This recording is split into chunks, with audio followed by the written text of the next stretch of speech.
காட்டுக்குள் புகுந்த யானை கூட்டத்தில் இருந்து தொலைந்து தனியாக பிரிந்த குட்டி யானை. அதன் தாய் யானை உயிரிழந்ததால் வேறு ஒரு கூட்டத்தில் அந்த குட்டி யானையை சேர்க்க வனத்துறையினர் மேற்கொள்ளும் முயற்சியை விளக்குகிறது இந்த செய்தி தொகுப்பு.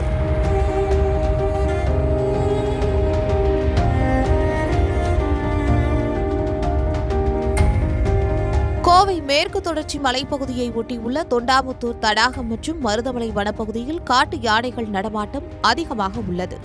இதில் 14க்கும் மேற்பட்ட யானைகள் வனப்பகுதியில் இருந்து வெளியேறி தடாகம் மற்றும் பரப்பாளையம் பகுதியில் விவசாய இடத்திற்குள் கடந்த டிசம்பர் 23ஆம் தேதி இரவு புகுந்துள்ளது. இதுகுறித்த தகவலை அறிந்த வனத்துறையினர் விரைந்து வந்து யானை கூட்டத்தை வனப்பகுதிக்குள் விரட்டிவிட்டனர். இந்த நிலையில் டிசம்பர் 24ஆம் தேதி காலை கூட்டத்தில் இருந்து பிரிந்து தனியாக சுற்றி கொண்டிருந்த 1 மாதங்களேயான குட்டி ஒன்றை வனத்துறையினர் மீட்டுள்ளனர். மேலும் குட்டி யானையை கூட்டத்துடன் சேர்க்கும் முயற்சியிலும் ஈடுபட்டுள்ளனர். அப்போது பன்னிமடை காப்புக்காடு பகுதியில் பெண் யானை அமர்ந்த நிலையில் உயிரிழந்து கிடப்பதும் தெரியவந்துள்ளது.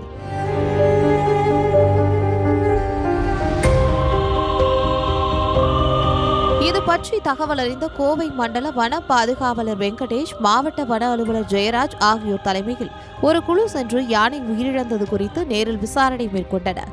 மேலும் உயிரிழந்த யானை அருகில் உள்ள வனப்பகுதிக்கு எடுத்துச் செல்லப்பட்டு பிரேத பரிசோதனை மேற்கொள்ளப்பட்டு புதைக்கப்பட்டது. இதுகுறித்து வனத்துறை அதிகாரிகள் கூறும்போது, சுமார் 30 முதல் 32 வயதுள்ள இந்த பெண் யானை கீழே விழுந்துள்ளது. மீண்டும் எழ முயற்சிக்கும் போது எழ முடியாமல் போனதால் அதன் எடை முழுவதும் மார்பு பகுதிக்கு அழுத்தம் கொடுத்துள்ளது. இதனால் உள் உறுப்புகள் பாதிக்கப்பட்டு உயிரிழந்துள்ளது என்றும் கூறியுள்ளனர். பெண் யானையின் மடியில் பால் வடிகிறது. அதனால் குட்டி யானையின் தாய் என்பதும் தெரியவந்துள்ளது என்றும் கூறியுள்ளனர். இதனிடையே பொன்னுத்தம்மன் கோயில் அருகில் உள்ள வனப்பகுதியில் 10 யானைகள் கொண்ட கூட்டத்துடன் குட்டியை சேர்க்கும் முயற்சியில் வனத்துறையினர் ஈடுபட்டுள்ளனர். ஆனால் அந்த கூட்டத்தில் இருந்த பெண் யானைகள் இந்த குட்டியை இரவு வரை சேர்த்துக் கொள்ளாததால் அந்த குட்டி யானையை வனத்துறையினர் ஜீப்பில் ஏற்றி வனப்பகுதியை ஒட்டியுள்ள தோட்டத்திற்குள் கொண்டு சென்றனர்.